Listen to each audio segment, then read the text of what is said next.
And ఇంకొకటి doctor, ఈ cancers గురించి ఎప్పుడు మాట్లాడినా మనము స్టేజ్ 1 అని వింటాము, స్టేజ్ 4 అని వింటాము, లేదా ఫైనల్ స్టేజెస్ అని వినేస్తాం. అరే మంచి జాతిలో అంటే మన చేతిలో నుంచి వెళ్ళిపోయింది, జారిపోయింది వాళ్ళు అని అంటాం.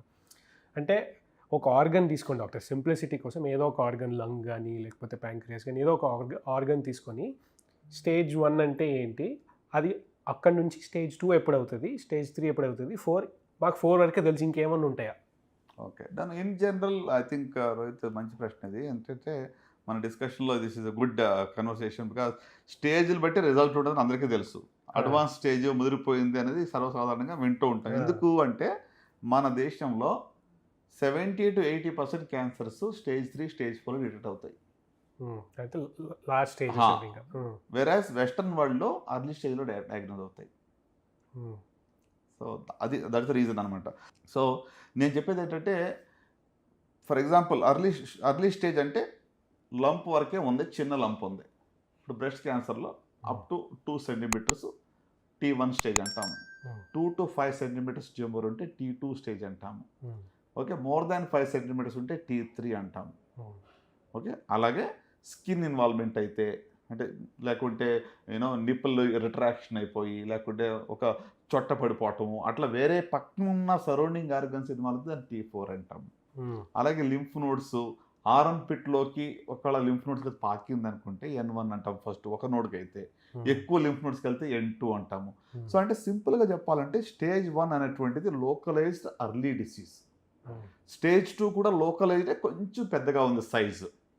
స్టేజ్ 3 అంటే ఏంటి, లోకో రీజనల్ డిసీజ్. అంటే ఎక్కడైతే లంప్ ఉందో అక్కడ ఉంటూ చుట్టుపక్కల పాకింది. Nearby structures lymph nodes ఆరంపెట్లో లింఫ్ నోడ్స్కి వెళ్ళింది అనుకుందాం. ఓకే, స్టేజ్ 4 అంటే లోకో రీజనల్ కాదు. స్టేజ్ 4 అంటే డిస్టెంట్ మెటాస్టాసిస్ అంటాం. అంటే దూర ప్రాంతాలకి అది పాకింది. దూరంగా వెళ్ళడం అంటే ఫర్ ఎగ్జాంపుల్ బోన్స్కి వెళ్ళింది, లంగ్స్లోకి వెళ్ళింది. ఇప్పుడు బ్రెస్ట్లో నుంచి లంగ్స్కి వెళ్ళడము, బోన్స్లోకి వెళ్ళడము, లివర్లోకి వెళ్ళడము, లేకపోతే శరీరం వేరే భాగంకి వెళ్ళిందంటే దాన్ని స్టేజ్ 4 అంటాం. బ్రెయిన్లోకి వెళ్ళింది అనుకో. సో స్టేజ్ 4 అనేటువంటిది ప్రాక్టికల్గా చెప్తే ఇన్క్యూరబుల్. అంటే అన్ని చాలా చాలా ఆర్గన్స్కి ఆల్రెడీ వెళ్ళిపోయింది అది. లిమిటెడ్ డిసీజ్ ఉండి కొంతమందికి మాత్రమే కొంతమందిలో లిమిటెడ్ డిసీజ్ స్టేజ్ 4లో కూడా చాలా మందిలో మనం క్యూర్ చూస్తాం. అంటే 100% స్టేజ్ 4 అంటే ఎవరికి ఏం కాదండి అని కాదు. ఇప్పుడు మన మధ్య మీరు వినే ఉంటారు, సిద్ధు చాలా సెన్సేషనలైజ్ చేసి ప్రెస్ మీట్ పెట్టి ఏంటి లెమనేడ్ తీసుకుంటేనే కొన్ని ఆహార పదార్థాలు మార్చుకోవటం వల్ల నేను స్టేజ్ 4 3% ఛాన్స్ ఇచ్చారు డాక్టర్స్ అని చెప్పి. ఐ థింక్ ఇదంతా ఏంటంటే ఎగ్జాజరేషన్ అండ్ ఫాల్సిఫైడ్ ఇన్ఫర్మేషన్ అని చెప్తాను నేను. Diet important. నేను డయట్ రోల్ లేదు జబ్బు ప్రివెన్షన్ అని చెప్పట్లా. కానీ స్టేజ్ 4లో ఉన్న వాళ్ళకి ఉచ్చి డయట్తోనే క్యాన్సర్ పోయింది అంటే ఇవన్నీ చేయడం ఎందుకండి? I be the first person to say okay let's do that. అంతే కదా. అంటే మిస్ఇన్ఫర్మేషన్ వస్తుంది కొన్నిసార్లు. ఈ ప్లాట్ఫామ్స్ ద్వారా కొన్ని డిస్కషన్స్, కొన్ని ఎస్పెషల్లీ సోషల్ మీడియా ద్వారా కూడా చాలా వరకు అన్నెసరీ. నేనేమనుకుంటున్నాను తెలుసా, ఆ యొక్క సెన్సేషన్ న్యూస్ వల్ల ఎంతోమంది వాళ్ళ ప్రాణాలు పోగొట్టుకుంటారు. ఇంకా ముందే మనకు లేట్ స్టేజ్లో వస్తున్నారు. ఇప్పుడు ఏం చేస్తారు వాళ్ళు తెలిసా కూడా అది తిన్నాం ఇది తిన్నాం లెమనేడ్ తాగండి రకరకాలు ఎవరికి తెలిసింది వాళ్ళు చెప్తారు. అవన్నీ తీసుకుని ఇంకా మొదలు పెట్టుకుని వస్తారు. అప్పుడు మనం ఇంకేం చేయలేం. సో అంటే causing so much of damage అనమాట. అంటే మిస్ఇన్ఫర్మేషన్ కూడా ఇవ్వకూడదు. ఎస్పెషల్లీ ఈ ప్లాట్ఫామ్స్లో అథెంటిక్ ఇన్ఫర్మేషన్ వాట్ ఈస్ అంటే ఏది సెల్ అవుతుంది అది ఇవ్వకూడదు.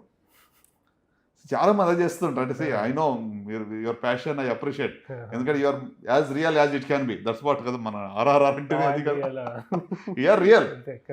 సో అంటే అన్నెసరీగా భయపెట్టద్దు, అన్నెసరీగా ఏదో ఒక క్రెడిట్ కోసమో లేకుంటే వ్యూవర్షిప్ కోసమో ఏదో. ఐ థింక్ దట్స్ నాట్, దానివల్ల చాలా డ్యామేజ్ ఉంటుంది. So coming back to stages గురించి మనం మాట్లాడుకుంటే స్టేజ్ 4 గురించి మనం మాట్లాడినప్పుడు దీని గురించి మాట్లాడుకున్నాం. కరెక్ట్. సో అర్లీ స్టేజ్లో ఒక modality of treatment is enough. Like surgery for example breast cancer stage 1 నుండి చాలాసార్లు ఉట్టి సర్జరీ సరిపోతుంది, జస్ట్ ఆ పార్ట్ తీసేస్తే సరిపోతుంది లోకల్. అదే పెరిగే కొలది మల్టీ మోడాలిటీ ట్రీట్మెంట్ అంటే లింఫ్ నోడ్స్ క్లియరెన్స్ లేకుంటే కీమోథెరపీ యాడ్ చేయడము, తర్వాత రేడియోథెరపీ యాడ్ చేయడము, ఇవన్నీ కూడా మల్టీ మోడాలిటీ ట్రీట్మెంట్ అనేది స్టేజ్ పెరిగే కొలది అన్నీ యాడ్ అవుతాయి. సో కనుక అర్లీ డయాగ్నోసిస్ అనేది చాలా ప్రాముఖ్యం. సో మొదటి 2 దశల్లో ఉంటే 90% and above cure rates. Stage 3 అంటే 70% వరకు ఉంది. స్టేజ్ 4లో 5 ఇయర్ సర్వైవల్ రేట్ యావరేజ్గా 30 to 40% ఉంటుంది. లైఫ్ స్పాన్ పొడిగిస్తాం కానీ బట్ యు ఆర్ నాట్ గ్యారంటీగా క్యూర్. సో బికాస్ అన్ని ఆర్గన్స్కి ఆ క్యాన్సర్ వెళ్ళిపోయింది కాబట్టి కష్టం అంటున్నారు. కరెక్ట్. ఆల్రెడీ స్ప్రెడ్ అయిపోయి ఉంది కాబట్టి చాలా కొన్ని క్యాన్సర్లు స్టేజ్ 4 కూడా రెస్పాండ్ అవుతాయి. ఇప్పుడు ఫర్ ఎగ్జాంపుల్ టెస్టిక్యులర్ క్యాన్సర్ ఉంది, లేకుంటే లింఫోమస్ అని ఉంటాయి. అవి చాలా ర్యాపిడ్గా డివైడ్ అవుతాయి, అలాగే ర్యాపిడ్గా రెస్పాన్స్ కూడా వస్తుంది మెడిసిన్స్కి.